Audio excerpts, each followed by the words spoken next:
What's going on, everyone? It's a conservative Christian here, back again with another video. Today should be fun because the sun is not in the sky, ruining everything, as it does sometimes with my videos, where I have to, my video gets cut off. I think it has something to do with the sun and the heat signatures hitting my button or something like that. But yeah, it's a nice day. I don't have the air blasting in the background, so you guys hopefully can hear me pretty good today. So today, I don't really know that I didn't really have much to talk about, and luckily I ran into something yesterday that I actually kind of didn't know about, or I forgot, I guess. We've kind of covered some of the aspects with the LGBT. We've covered homosexuality, which is the which is, well, essentially lesbian and gay, and then B is for bisexual. I mean, I don't really know if we really need to cover much of that, because that's kind of just a mix-up between being gay and being heterosexual when it comes to, what we're talking about. If we're talking about theology, anyways. And then just the overall theme, which is that, you live in America, you're free to be whatever you want to be, whoever you want to be. And luckily, between the last video I posted and this one, I've run across some things that have given me some ideas as to what I can talk about further today. So, first thing on the agenda, I know this is going to sound very bizarre, but I finally got a chance to watch The Greatest Showman, and I really thought that movie had a lot of themes that can be portrayed into this topic, and furthermore, I saw a video that was talking about, I don't exactly remember, but it had something to do with how, I think it had something to do with certain therapies or certain counselors. I think it was counselors, not therapists. Counselors, they're trying to fire counselors on certain school grounds who were the Q in LGBTQ, which was Q can stand for either queer or questioning, so they don't know. And so I thought I would kind of talk a little bit about the Q in LGBTQ, and then bring in my final thoughts after that, wrapping it up with what The Greatest Showman, the movie, and what I thought was relevant about that in regards to what we're talking about. So Q in the LGBTQ, because we've already covered lesbian, we've covered lesbian, essentially we've covered bi, we've covered transgenderism, which I believe is what the T stands for, and then Q. Technically, I'm pretty sure that I jumped the gun. Actually, no, I didn't. I talked about transsexuals first, and then I talked about essentially. I've kind of covered this subject basically already, but I want to kind of go a little bit more in depth with it. So Q's questioning, and this was another sign, so to speak, that people in the LGBT community are really not as open-minded as I might think that they are, and that any attempt for people to go in an opposite direction than the entire movement claims to be going in is to be met with resistance and threats, and people's lives being ruined just because they disagree. So I saw this video where there are people who were former members of the LGBTQ community. They had no longer, they took a God approach, which is, perfect for the theme of what I'm doing here. They essentially found God, or God found them, however way you want to spin it. And because of that, they essentially were healed. I don't want to make that term sound derogatory or mean, but when you're talking about sin from a Christian standpoint, anytime that you have something in your life that is either the result of a sin or it's like a disease, it's called being healed. And I mean, really, it's just the term regardless. I mean, I'm not particularly saying that certain things are necessarily always inherent, or that you really can't control, or you can't help but be what you are. I'm not saying that there are some cases, but I am saying that there is a God out there who has the power to convert people. I mean, if we're talking about I mean, just to give an example that doesn't even have anything to do with this topic, just to give an example, you know, I think I've given the example of Paul. Paul was a man, according to the Bible, who apparently existed, and if he existed, this was a guy who went around killing Christians on the sole basis that they were Christians. There was no other reason other than the fact that they were Christians. And God had an encounter with him, or he had an encounter with God, I should say. He was traveling a road. I want to say it was to Damascus. I don't know if that matters or if I'm right, but he was going on a journey, and somewhere along the journey, God appeared to him in the form of a bright light, caused him to go blind for 3 days, I think it was. And in confrontation, you know, he had a conversation with him, and God asked him, you know, why are you persecuting me? And God told him to stop, basically, and told him what to do next, and he did, and Paul became Saul. I think I got that right. It's either Paul became Saul or Saul became Paul. I honestly, I always forget. But this was an example of a man who probably, to some, you know, he probably was in the same mindset, so to speak, where he, you know, he couldn't help it. Like, he really believed that what he was doing was correct, but it was still a choice. It would have been, you know, it would, to parallel, it would have been the difference between maybe him hating Christians, and then the difference between that and then him actually killing Christians, in the same sense that, again, I don't think that necessarily God inherently has a problem, or that anyone has a problem with people having feelings towards someone, but when we're talking about morality from a Christian standpoint, the sin comes in with the action, and the thoughts. And so, in light of all of that, you know, when I'm talking about people being healed, this is a real thing that happens. If sin is all encompassing, if homosexuality or any kind of sexual immorality falls under that category, then when I say someone was healed, what I mean is that this person was essentially turned around. They had a Paul encounter with God, where they saw what the truth was from their own perspective, from their own life, from their own experience. So now what these people were essentially doing was they were talking about inviting people who were in the LGBT community to come talk with them about their sexuality. But again, this is the thing. No one was forcing them to do this. No one was, you know, no one was pointing a gun at their head telling them that they had to do this. But because the option was there, period, just the option being there, that was enough for the LGBT community to come up in arms and get offended, and now try and shut down this group of people that exist there, all because it essentially threatens their existence. These people know that these people feel threatened by the fact that one of their own members could possibly go walk into a counseling session and then have their mind changed. Well, you know, here's my theory. If your organization is so fragile and frail and what's the word I'm looking for? If your company is essentially so threatened by the mere thought of one of your members being converted by someone else, then one, you don't really believe in freedom of choice. You don't really believe in freedom, period. And two, your ideology probably isn't that solid to begin with. I mean, I know I'm one to talk to some degree. I mean, I know that I've seen videos of people who say that they used to be Christians and now that they turned away. But you know what I don't do? I don't disown them as human beings. I don't criticize them for leaving. And furthermore, I have plenty more proofs proving that just because some few people leave, that there are better examples of people out there who are better representatives of what it means to really be a Christian in the first place. For example, any country outside of the U.S., primarily those in the Middle Eastern areas, there are people every single day being beheaded, killed in the name of Islam. And these people being killed the reason why they're being killed is because they're proclaiming Jesus, and they're not refusing Jesus and accepting Allah. And quick side note, no, they're not the same thing. Okay, that's going to be a separate video. God and Allah are not the same thing. Islam and Christianity are not the same thing. You are ignorant if you think otherwise.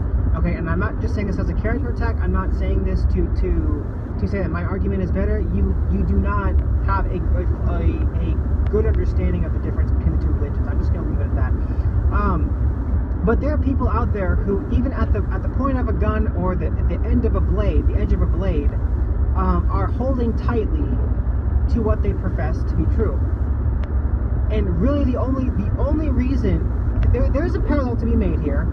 The only reason why these people really will not let go of this belief is actually kind of, honestly, some similar instance in the LGBT community for those who will not also, denounce their faith, so to speak. And that is that they have had a personal experience. I believe, from my own personal experience as well, that people out there who believe in God have had some kind of encounter with Him. They've had some kind of supernatural experience that you just can't quantify, that you can't explain. And so when you experience that, you know that it's real, even if you can't see it. And if eternal life is essentially faith in God, faith in Jesus' death on the cross, then it makes sense. The ideology lines up that those who profess faith in Jesus Christ as their Savior for eternal life and for the forgiveness of their sins, that those people aren't going to deny what they just experienced. Now, to some degree, again, I think it's fair to say that to some degree the LGBTQ community does have a similar experience. I mean, obviously you guys experience, for example, being inside of a body that what society has essentially deemed is unnatural or is unstereotypical or wrong. Like I talked about this in the last video, where I felt like I had more feminine quality traits as a kid growing up. And granted, I think I've outgrown some of those to some degree, or at least balanced them out. But I felt to some degree like I was just more of a girly man, even though I never really thought of becoming a woman outwardly. But that's but you have experienced that, and so based on your experience, you believe in something. Anyways, and I think I was going somewhere with that, and I totally forgot what it was. I was talking about healing, and then stuff. I was initially talking about healing. So this whole example right here is just another piece of evidence to me saying that what the LGBTQ community really wants, along with a lot of other identity politics groups, isn't really actually equality, because they already have that. What they really want is to shove their beliefs into everyone else's face, and if you don't agree with them, again, then you are just a bigoted, homophobe, transphobe, whatever they call you.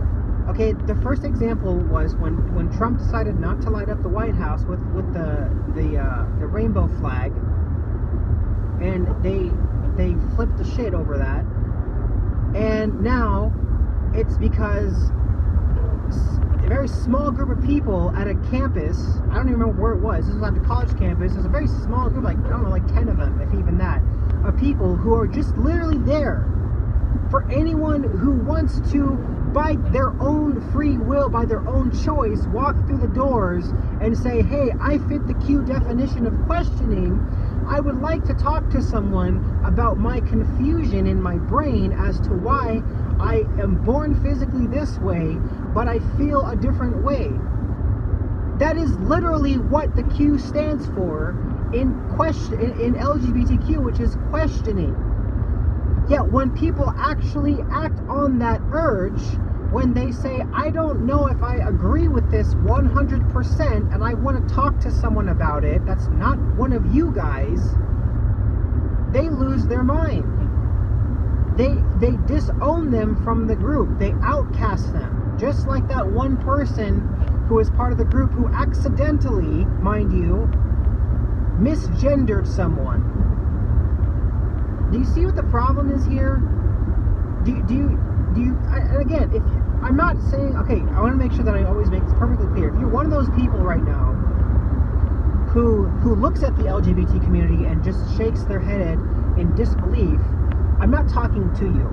Okay, I actually have a person that I just recently met. She's really cool. She's a lesbian.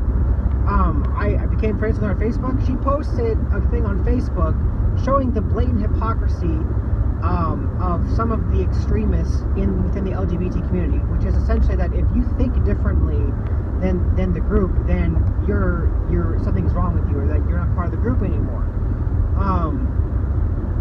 But she was honest. She was willing to point out an inconsistency, and she even was taken back that her group went that far in their thinking, that it actually made her ashamed to even be considered part of the group. This is what the vast majority of the LGBT community is doing. And this is essentially what every identity politics group does. We can sit here, I will. Okay, we can sit here and talk about how bad, the white supremacist groups are, because all they talk about is proclaiming white dominance and all this. Well, what are you doing? What the heck are you doing right now? What is any other identity politics group doing? Every other identity politics group isn't, oh, well, we just want to be represented, we just want to have rights, because you already have those. What the bottom line of every single one of these identity politics groups is essentially, you must accept us. You must submit to our way of thinking, and if you don't, then you are X, Y, or Z. Yes, I just compared you to the white supremacist group because you guys are literally no different. Black Lives Matter is literally no different. At least the extremists, anyways. At the core of every single one of these identity politics groups, it comes down to, I have a certain way of thinking, and I'm going to tell you about it. And if you don't accept it, I'm going to force it upon you. All in the name of my group. Okay, I understand that LGBTQ is not necessarily a race, but it is a group. And it is a group that shares the exact same message as the white supremacist groups, as the Black Lives Matter community groups, as any other identity politics group. Okay, now let me go ahead and wrap things up here now. Let me try and tie things in. Okay, the last time I made a video, I talked specifically about how I challenged everyone out there, and the timing was perfect because now I'm talking about questioning. I challenged everyone out there who may be skeptical, or they don't know where they fit. You guys are probably in the queue, and I encourage you guys, regardless of whether you're in the queue or not, to try and come to a point in life where you can at least get to the point where you can look down at your genitals and say, okay, I have a vagina or a penis, and you can just admit to yourself and say, okay, I am either a male or a female, and just start there. If you admit that, there's nothing wrong with you admitting that. It's not delegitimizing how you feel. It's not me trying to brainwash you into my way of thinking. I'm just saying that if the truth indeed shall set you free, there will be something freeing about just being able to take a look in the mirror at yourself and say, this is who I am, physically. And then, if you still want to do whatever the heck it is that you want to do after that, again, I'm not trying to stop you. Do that. Okay, and this is the bottom line of all this. Okay, I saw the movie The Greatest Showman. I came into it very skeptical. My wife had watched it. She said it was a great movie. My wife and I generally don't have similar tastes in movies. She had been playing soundtracks. I thought some of the songs were pretty awesome. It wasn't until I watched the movie that I it really realized just the contextual importance and relevance of those songs and how powerful they were and why she really liked them. I'm not gonna lie, I cried in that movie. Why? Because it reminded me of my past. It reminded me, and even to someone present, it reminded me of a time in my life where I felt rejected by everyone. And it wasn't until, just like in the theme of the whole movie, This Is Me, it wasn't until I got to the point where I could just say, you know what, this is who I am as a person, and you can either accept it or not, but I'm going to do me, and if you have a problem with it, then deal with it. That was the whole point of This Is Me. Now, I know people out there are going to probably say, like, oh no, see, this is what Pride Month is about. It's about shoving who you are in people's faces. Well, yes and no. Yes and no. Are you shoving who you are into other people's faces because you are actually accepting yourself for who you are? Or are you shoving yourself in other people's faces because you still can't figure out who you are and you want other people to tell you who you are, what you are, or to validate what you think that you are? This is I think this was the pivotal thing of the show The Greatest Showman. That song had me going. And let me tell you, let me let me show you. Let me prove you to something too, as well. I don't remember the name of the lady. The lady who was the bearded lady in that movie. I saw some behind the scenes stuff from her, where she was one of the most shy people in that entire group, and because of her role, she eventually had to step out of her shyness and step into her character. And this is very I'm going to tie this in. This is very reflective of a very biblical concept of God calling us into a higher place. And I really think this is probably why this resonated with me, even before I knew this, because I didn't know this when I was watching the movie, but you can always kind of tell certain things without having to be able to justify them right off the bat. I saw some behind the scenes footage where this woman, the director he wasn't trying to force her, he was really trying to encourage her and prod her and call her up into her role in the movie as essentially kind of being like the leader of this group. And when she was singing the song this one time, I think it might have been one of the last times, she had her stand up, she was singing her parts, and a few lines in, she lowered her music stand, she walked around in her stand, and she got center stage in front of the entire the entire cast of people there who were singing with her, and she essentially became the leader, the director of this entire group of people. She gave energy to everyone in that room because that was her role. She said, "This is me. I am not this person who is shy sitting in the back anymore. I am a confident woman, regardless of how, I'm sure she's, based on her tears that she produced, I'm assuming that because of her size, she's probably had some hard times in her life with people making fun of her. And I'm getting a little bit, I'm getting a little bit sad just thinking about that. But she essentially said, you know what? This is me. But I'm not going to let those other voices, those people, continue beating me down, and I'm just going to rise up into the person that I am and be an example to everyone else and just be myself." This is the point that I was essentially trying to make a couple videos ago, where I said it doesn't seem to be enough in the LGBTQ community to just be who you are. You have to shove it in everyone's face for whatever reason. And again, I think and this goes back to what I said, you cannot be a happy person if you spend your whole life trying to find happiness in other people. It just will not happen. I am a living testament that there are plenty of other people who will tell you the same thing. The moment that you start letting other people dictate your feelings based on whether they accept you as a human being or not, that is a recipe for disaster. You are not going to be happy. There's been a psychological study done showing, and this same concept to another degree, that people who live their lives being a victim can never be happy. They just cannot.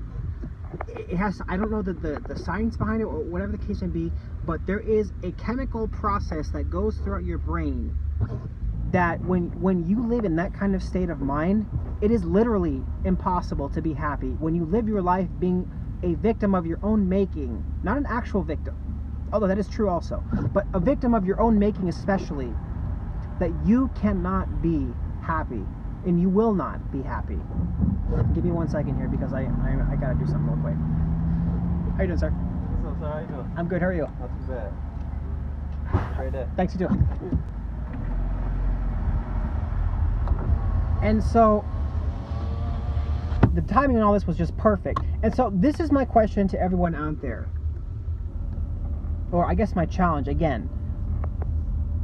What is the problem in just being who you are? Why isn't it enough for you to accept yourself for who you claim to be? Because I know that there are people, and look, I saw an interview with one of my favorite YouTubers who he was talking with a transgender person, and this person was, I mentioned this I think last time, this person seemed to be pretty level-headed. He seemed to be, he was a transgender female, but he seemed to be pretty level-headed. He seemed to have a good control over his temper. He didn't seem to be the stereotypical knee-jerk reaction LGBTQ person. But one of the things that, you know, that was different about him was essentially the fact that he seemed to care less about what my Steven Crowder was telling him. Mind you, Steven Crowder was keeping it civil like he always does, but this is the thing, even when Steven Crowder keeps things civil and he disagrees with people who take his opinion as like a shot to the chest, essentially, those people are the ones who have the knee-jerk reactions, who are saying that, you know, him questioning their existence is threatening them, which he isn't even doing anyways. No one's questioning your existence. No one's questioning your humanity. They're questioning what you believe in. And so this is a very biblical concept, okay? As someone who has just recently actually experienced a level of this, I can tell you from my own experience that it is truly a freeing experience. If we're speaking about from a theological standpoint, how the calling of someone into a higher place, into who they are, can be such a powerful thing. Okay, I spent, you know, it wasn't until recently that I just kind of started dealing with this. Like I said, I spent my whole life kind of being a reject, being an outcast. Even in my military time, like I never really fit in anywhere. And I'm not gonna go as far as to say that it's everyone else's fault. I know that I was very introverted. I didn't get out much, and I know that there was a portion of that was also my fault. I know that I lacked and still lack some skills today, some social skills that probably are necessary for me to be able to interact with people. But it wasn't until recently. I want to make sure I word this in a way that people can understand it, because people won't understand it if I word it differently. But essentially, there was a time when, shortly after sometime after I got married, my in-laws are also religious. I guess you could essentially say we had a prayer session where I kind of talked to them about this, and I remember that my in-laws prayed for me about this. And I can't tell you really how powerful it was. Where they kind of showed me. I want to say something. I want to say it was something from the Bible where they essentially said that I was a companion. I was a companion to God. And I think we all are. But me hearing that for myself in my current state was so powerful to me. It was so powerful to me because I spent my whole life not feeling like a companion. I felt like I was a reject. I felt like I didn't belong anywhere. And for me to finally be shown my value through God's eyes was powerful. Now, I know that this sounds contradictory to what I just said. I know that this sounds contradictory to people not being miserable without accepting who they are. But here's the thing: if that is the absolute truth, and I was living in a lie the whole time, then it makes sense to say that because I had finally accepted who I really was in God, then that makes sense that was the time that I finally, despite still not really having a lot of friends today, that made sense as to why after I finally accepted that I was happy. And this is why I challenged people to try something new. Okay, if something's not true, you're probably not going to feel it. It's not going to make sense to you. It's just not going to line up. Let me see what time it is here. Okay, oh, that clock is wrong. I forgot. But if you go your whole life telling yourself that you're something that you're not, then you're going to be miserable.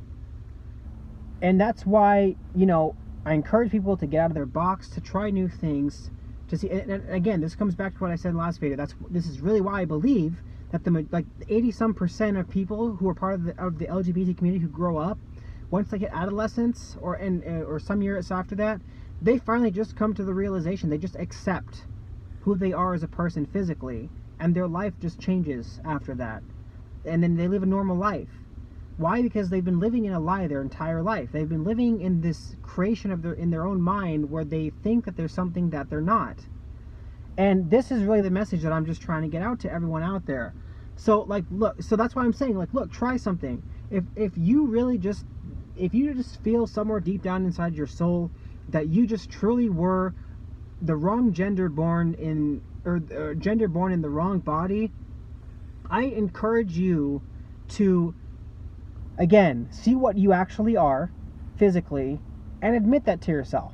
And here's the thing, if it's true, one, it's probably going to be really hard for you to admit to yourself. Two, if it's true, it's going to stick.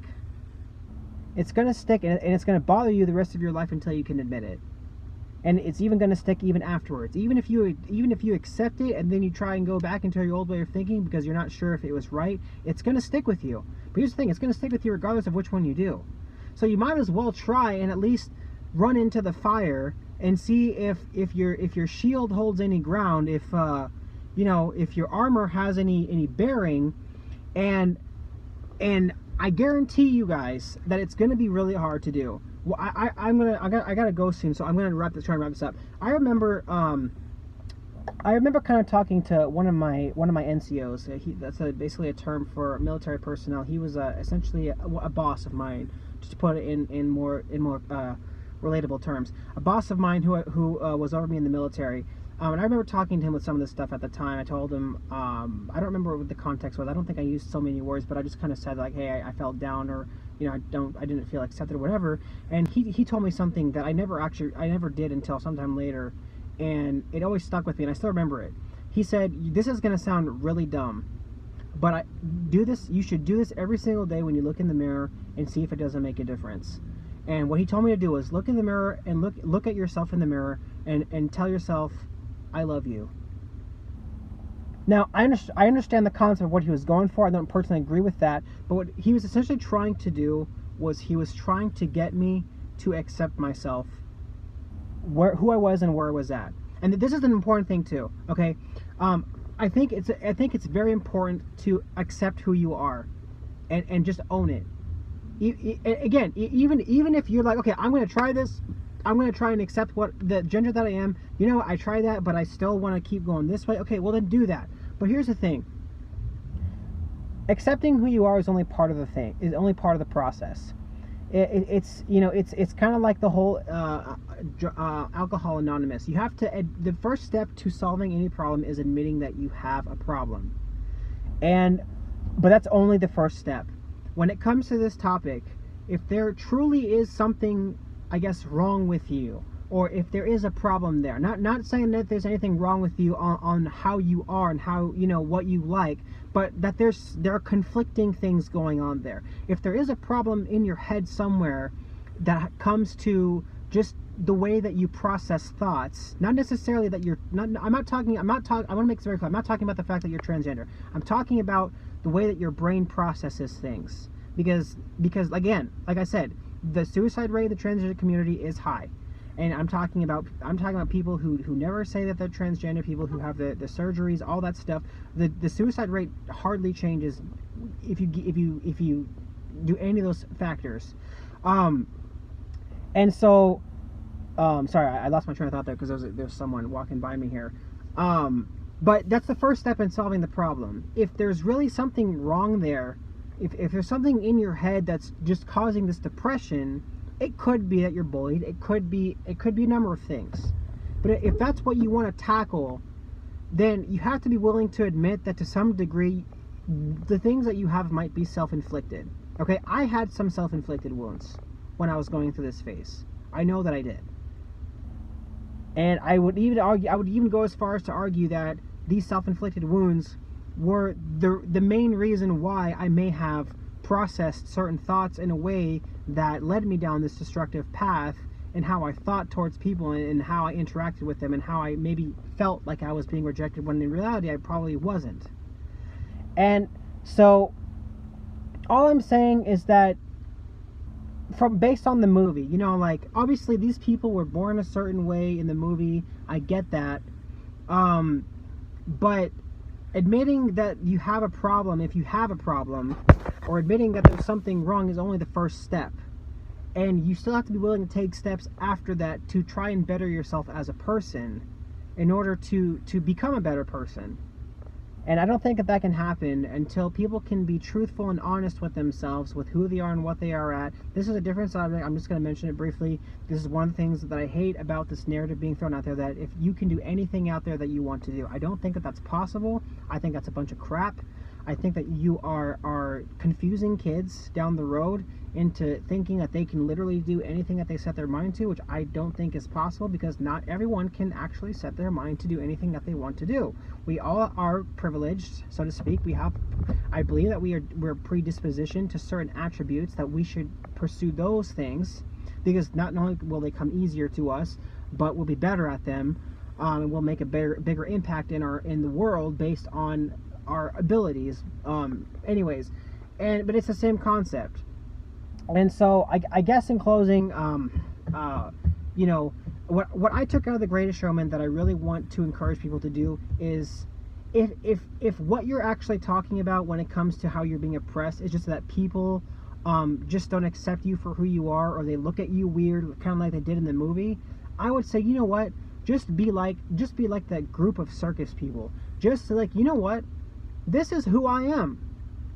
If you can't do that to yourself, for example, if you can't come to grips at least with who you are, you can say, like, you know, I'm a man or a woman, then try it anywhere else. Just try it, you know, the next time someone tries to just say something, and make sure that they're actually attacking you, not just disagreeing with you. But if someone's just demeaning you because of what you are, what you claim to be, I'm going to tell you right now, just be like, you know what, this is who I am. If you don't like who I am, I'm not forcing you to stay in my presence. You can keep walking down the road, or whatever the context of the encounter is. Try that then, and see if that doesn't do anything. I guarantee you that once you realize that you are an individual capable of standing up for yourself, and that you can stand up to someone as well as yourself, and just tell them, like, well, you know, you can deal with it. That is going to be such an empowering thing to you, that you're going to feel better for doing it. You're not going to regret it, no matter what the circumstance looks like. I guarantee you, even if you get hit, you won't regret it.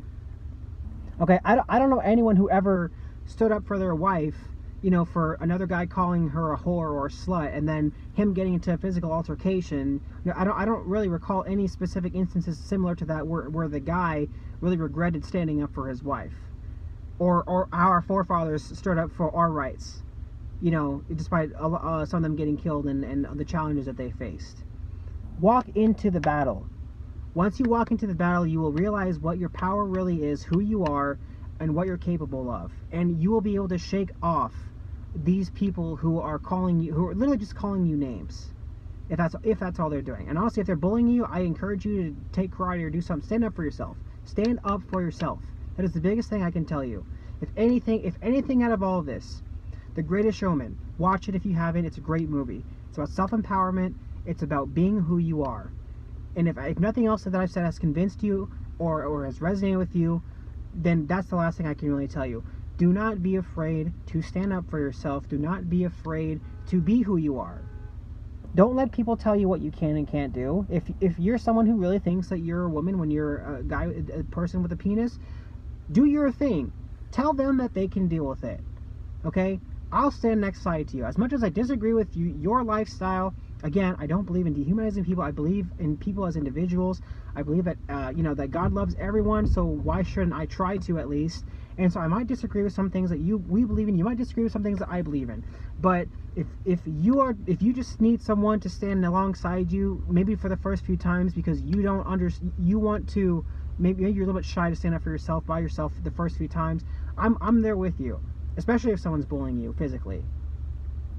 Anyways, I think that's all I got. I'm gonna have some more stuff later. I'll have another video out tomorrow. I gotta get to work though, so I'll see you guys later. Thanks for watching. This is a Conservative Christian signing out.